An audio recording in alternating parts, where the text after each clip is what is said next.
7 April 1989 کی صبح ایک سوویت ساختہ اسکڈ میزائل پاکستانی سرحدی علاقے تورخم میں ایک ڈاکخانے پر گرا۔ یہ کابل سے داغا گیا تھا۔ پاکستان نے اس حملے کو افغان حکومت کی اشتعال انگیزی قرار دیا۔ کابل نے اسے ایک حادثہ قرار دیا مگر معافی نہیں مانگی، بلکہ بعد میں کئی ماہ تک پاکستانی علاقوں پر افغان سرزمین سے اسکڈ میزائل برستے رہے۔ صحافی و محقق وقار مصطفیٰ کی تحریر پر مبنی BBC ریڈز کے ساتھ میں عمر آفریدی ہوں۔ آپ سن رہے ہیں BBC ریڈز۔ اس پہلے اسکڈ حملے سے چند ہفتے قبل 15 فروری 1989 کو افغانستان سے سوویت فوج کا انخلا مکمل ہوا تھا۔ سوویت فوج افغانستان میں کب اور کیوں آئی تھی اور جاتے ہوئے اس وقت کی افغان حکومت کو جدید اسلحہ کیوں دے کر گئی؟ اس کے لیے ہمیں افغانستان کی تاریخ میں چند برس پہلے جانا پڑے گا۔ ہوا یہ کہ انخلا سے کوئی 11 سال پہلے اپریل 1978 میں People's Democratic Party of Afghanistan نے صدر محمد داؤد خان اور ان کے خاندان کو قتل کر کے اقتدار پر قبضہ کیا اور ملک میں کمیونسٹ انقلاب کا اعلان کیا۔ افغانستان کے شمسی ہجری کیلنڈر کے دوسرے مہینے سور کی نسبت سے اس بغاوت کو انقلاب سور بھی کہا جاتا ہے۔ کابل کی کمیونسٹ حکومت کے خلاف مختلف مذہبی تنظیموں اور دیگر گروہوں نے مسلح مزاحمت شروع کر دی۔ اس مزاحمتی تحریک کی مذہبی توضیح کرتے ہوئے اسے جہاد اور اس سے وابستہ جنگجوؤں کو مجاہدین کہا گیا۔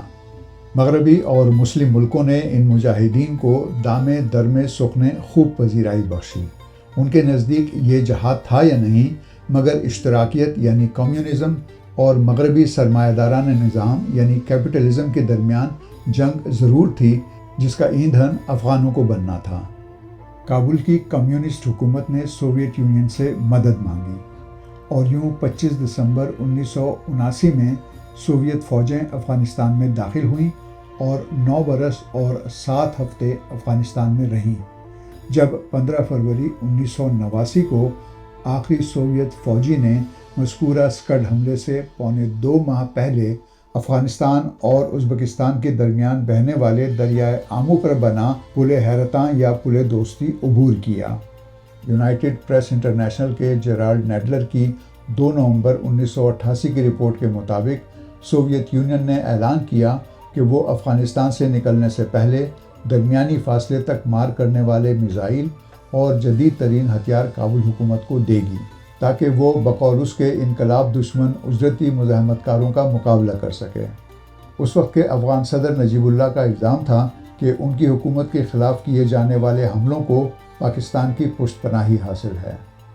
نیڈلر نے لکھا کہ امریکہ نے ان ہتھیاروں کی شناخت مائع ایندھن استعمال کرنے والے زمین سے زمین پر مار کرنے والے اسکڈ میزائلوں کے طور پر کی، جو پاکستان تک پہنچنے کی صلاحیت رکھتے تھے اور ساتھ ہی اسلام آباد کی مکمل حمایت جاری رکھنے کا واضح اعلان کیا۔ مئی 1988 میں جنیوا معاہدے کے وقت اقوام متحدہ کا ایک مشن برائے افغانستان و پاکستان قائم ہوا تاکہ افغانستان سے متعلق معاہدوں پر عمل درآمد کو یقینی بنایا جا سکے اور خلاف ورزیوں کی جانچ کی جا سکے۔ یہ مشن مارچ 1990 تک فعال رہا۔ The Oxford handbook of United Nations peacekeeping options کے مطابق مشن کے آغاز سے ہی کابل اور اسلام آباد نے ایک دوسرے کی مداخلت سے متعلق شکایات کی۔ ہینڈ بک میں مشن کے حوالے سے لکھا ہے کہ افغانستان نے مجاہدین کی سرحدی نقل و حرکت اور افغان حکومت کو گرانے کے لیے افغان شہر جلال آباد میں سرگرمیوں کی شکایت کی۔ پاکستان نے فضائی حدود کی خلاف ورزی، افغانستان کی طاقتور خفیہ ایجنسی، خدمات اطلاعات دولتی یا خاد سے منسوب دہشت گرد حملوں اور پاکستانی علاقے میں میزائل حملوں کی شکایتیں درج کروائیں، مگر اس مشن کے پاس نہ سیاسی حمایت تھی اور نہ وسائل، اس لیے وہ تنازع میں شامل فریقوں کی شکایات کو بغیر تحقیق کے صرف درج کر سکتا تھا، انہیں معاہدوں کی پابندی پر مجبور نہیں کر سکتا تھا۔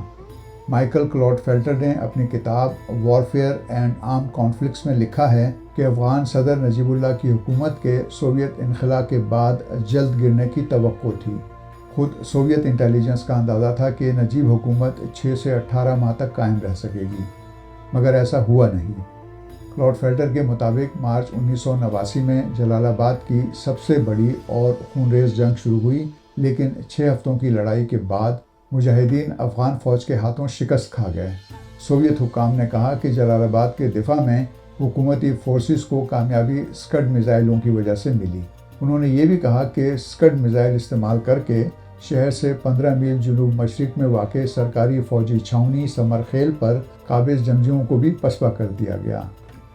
امریکی اخبار نیو یارک ٹائمز کے خصوصی نامہ نگار جان ایف برن نے لکھا کہ پاکستان نے تصدیق کی کہ درمیانی فاصلے تک مار کرنے والا اسکڈ میزائل 7 اپریل 1989 کو پاکستانی حدود میں اس مقام کے قریب گرا جہاں جلال آباد اور پشاور کے درمیان سڑک سرحد کو عبور کرتی ہے۔ اس واقعے میں کوئی جانی نقصان نہیں ہوا۔ یونائٹڈ پریس انٹرنیشنل کی رپورٹ کے مطابق اس سے پہلے 16 نومبر 1988 کو بھی افغانستان سے داغا گیا ایک میزائل پاکستان کے سرحدی گاؤں پر گرا تھا، جس کے نتیجے میں کم سے کم 10 افراد ہلاک اور 15 زخمی ہو گئے تھے، لیکن تب یہ تعین نہیں ہو سکا تھا کہ وہ سوویت یونین کی جانب سے افغان فوج کو فراہم کیا گیا اسکڈ میزائل تھا یا نہیں۔ یوں پاکستان پر پہلا ریکارڈ شدہ افغان اسکڈ میزائل حملہ 7 اپریل 1989 ہی گنا جاتا ہے۔ پاکستانی علاقوں پر یہ اسکڈ میزائل حملے نومبر 1990 تک ہوتے رہے، جن میں درجنوں افراد ہلاک و زخمی ہوئے۔ نجیب حکومت نے مزاحمت کچلنے کے لیے ملک کے اندر بھی اسکڈ میزائلوں سے کام لیا۔ سی کرسٹین فیئر اور سارا جے واٹسن کی کتاب پاکستانز انڈیورنگ چیلنجز کے مطابق نجیب اللہ کی حکومت توقع سے زیادہ عرصے مستحکم رہی، لیکن اس کا دار و مدار ماسکو کی مدد پر تھا۔ دسمبر 1991 میں سوویت یونین ٹوٹ گئی اور اپریل 92 میں کابل پر مجاہدین کا قبضہ ہو گیا۔ ملک کی طاقتور خفیہ ایجنسی خاک کے چیف رہنے والے افغان صدر نجیب اللہ نے کابل میں اقوام متحدہ کے احاطے میں پناہ لی۔ رفتہ رفتہ مجاہدین دھڑے اقتدار پر قبضے کے لیے خانہ جنگی میں لگ گئے۔ ملک طوائف الملوکی اور انتشار کی لپیٹ میں آ گیا۔ مقامی کمانڈروں یا وار لارڈز نے منمانی شروع کر دی اور جگہ جگہ اپنی حکومتیں بنا لی، حتیٰ کہ دارالحکومت کابل کے مختلف علاقوں پر مجاہدین کے الگ الگ دھڑوں کا راج تھا۔ اسی انتشار انگیز ماحول سے طالبان ابھرے اور لوگوں کو وار لارڈز کے شکنجے سے نجات دلائی۔ ستمبر 96 میں کابل پر قبضے کے بعد طالبان زبردستی اقوام متحدہ کے احاطے میں گھس گئے اور وہاں پناہ گزین سابق افغان صدر محمد نجیب اللہ احمدزئی کو احاطے سے نکالنے کے بعد پھندا لگا کر قتل کر دیا۔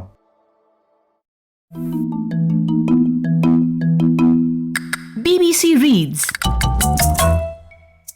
BBC ریڈز کے ذریعے ہماری یہی کوشش ہے کہ BBC اردو کی ویب سائٹ کی وہ سٹوریز جن میں آڈینس کی دلچسپی زیادہ نظر آتی ہے انہیں اور بھی زیادہ لوگوں تک کیوں نہ پہنچایا جائے۔ تو ہم پڑھیں اور آپ سنیے اور اپنے دوستوں اور ساتھیوں کو بھی سنائیے۔